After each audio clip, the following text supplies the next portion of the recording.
ठीक, ध्यान। पहले तो समझे ध्यान क्या है। ध्यान, जब मुझे कुछ चाहिए तो ध्यान घटित हो जाता है। तो ध्यान तो स्वतः अपने आप घटित होता है, ध्यान करना नहीं है।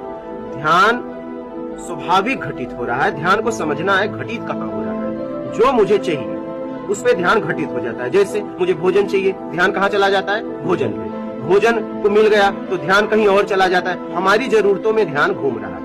आप समझ रहे हैं? ध्यान तो हर वक्त घटित हो रहा है, हर समय घटित हो रहा है। कहाँ हो रहा है? इच्छाओं में। इच्छाओं में। ठीक है। तो अब आप चाहते हैं कि परम ध्यान जो है आपको घटित हो, जो आपको प्रसन्नता दे, तो निर्विकार होने के लिए आप धारणा बनाइए। पहले आपको धारणा करनी पड़ेगी। चाहिए में ध्यान घटित होता है। तो आप देखिए, जो आपको चाहिए धारणा बनती है, ध्यान घटित हो जाता है। धारणा, ध्यान, समाधि, तुम ब्रह्म।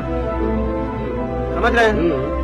तो आप जो है निर्विकार होने के लिए धारणा बनाइए कि मैं छल, कपट, चोरी, बेईमानी, चापलूसी, मक्कारी, धोखा, पाखंड से कैसे मुक्त हो जाऊं। जब इसके लिए आप पक्की धारणा बनाएंगे तो ध्यान उस पर घटित होगा और अपने आप धारणा, ध्यान, समाधि, तुम ब्रह्म अपने मैं तक पहुंच जाओगे।